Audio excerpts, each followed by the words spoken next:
नमस्कार दोस्तों, आप सुन रहे हैं सफ़रनामा स्टोरीज़, जहां हम लाते हैं वो कहानियां जो सच्चाई और कल्पना के बीच एक महीन रेखा पर चलती।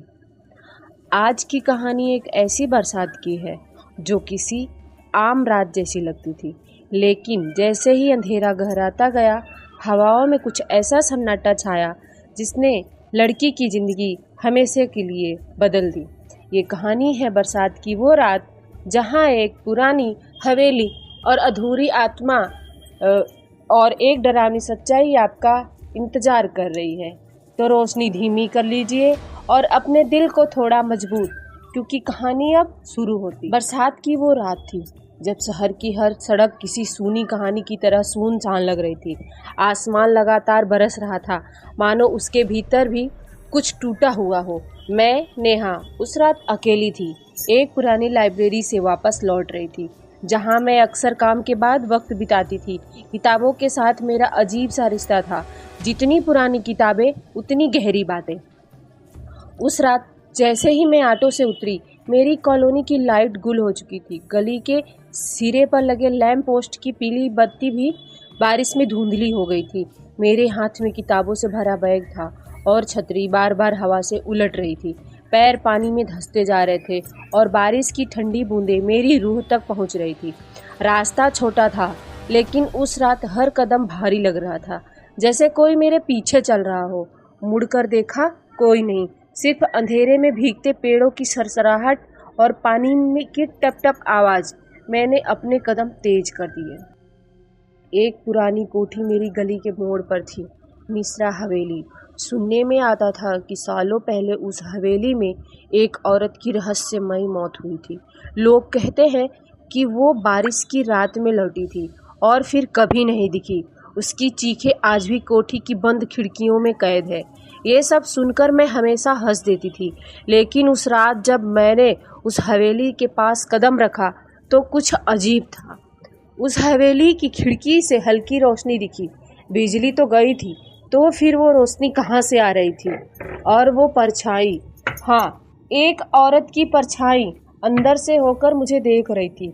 मेरे मोबाइल में टॉर्च ऑन किया, लेकिन स्क्रीन ब्लैक फोन बंद हो चुका था। शायद बारिश की नमी ने फ़ोन को भी डरा दिया था। अब न फ़ोन, न रोशनी, न इंसान, बस मैं थी और ये अंधेरी भीगती गली। मैंने अपनी चाल तेज कर दी, लेकिन पैर खुद ब खुद हवेली की ओर खींचते चले जा रहे थे। ऐसा लग रहा था मानो कोई अदृश्य ताकत मेरे भीतर घुस आई हो, जो मुझे अंदर खींच रही थी। अचानक हवेली का दरवाजा खुद ब खुद कर की आवाज के साथ खुला। अंदर से तेज ठंडी हवा का झोंका निकला, जो मेरे चेहरे से टकराया।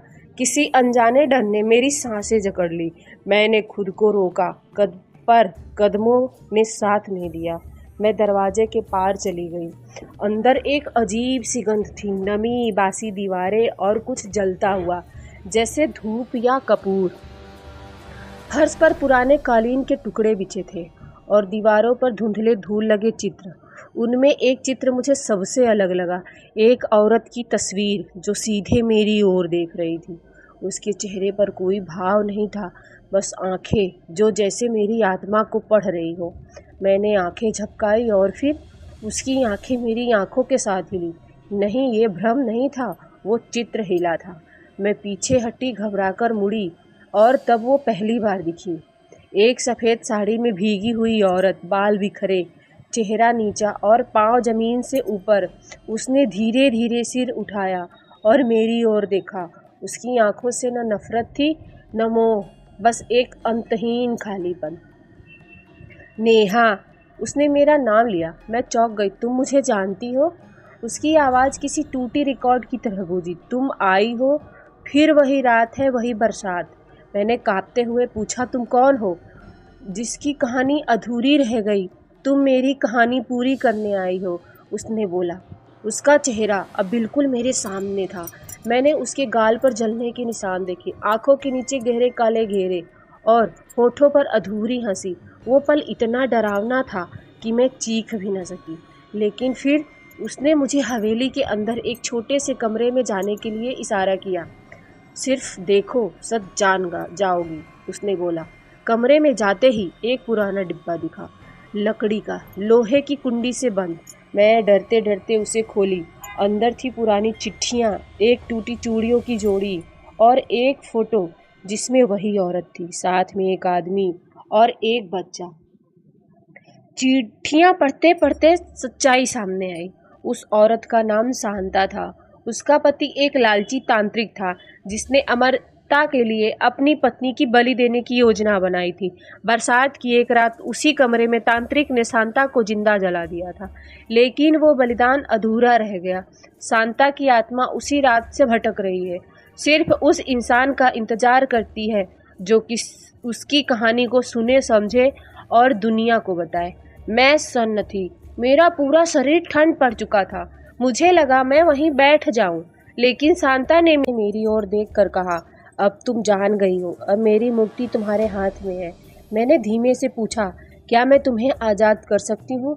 उसने सिर हिलाया और एक आखिरी बार मुस्कुराई, हाँ, अगर तुम मेरी कहानी सबको सुनाओ। बरसात की उस रात की सच्चाई। उसके बाद वो धुंध में घुलने लगी, जैसे रूह धीरे धीरे हवा में घुल जाती है।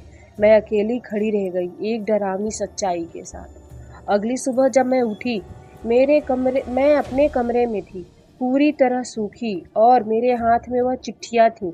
ना कोई चोट, ना कोई बुखार, लेकिन एक गहरी बेचैनी थी। मैंने वो चिट्ठियाँ एक कागज़ पर उतारी और आज मैं आपको वही कहानी सुना रही हूँ, ताकि शांता की आत्मा आज़ाद हो सके। अब अगर आप भी इस कहानी को समझ पाए हैं तो कभी बरसात की रात में अकेले बाहर मत निकलना, क्योंकि कुछ अधूरी रूहें अब भी अपने सच के इंतजार में हैं। तो दोस्तों, ये थी बरसात की वो रात, एक ऐसी सच्चाई जिसे बरसों से किसी ने सुना ही नहीं था। नेहा के जरिए शांता की अधूरी कहानी सब तक पहुंची, लेकिन क्या इस शहर में और भी ऐसे रूहें हैं जो अपने सच के लिए किसी के दरवाजे पर दस्तक दे रही हैं? अगर आपको ये कहानी पसंद आई हो तो सफ़रनामा स्टोरीज को ज़रूर सब्सक्राइब करें, क्योंकि अगली कहानी में फिर किसी अंधेरी गली, किसी बंद कमरे या किसी भुला दिए गए रहस्य से हम लौटेंगे। तब तक अगली बरसात की रात अकेले मत निकलना।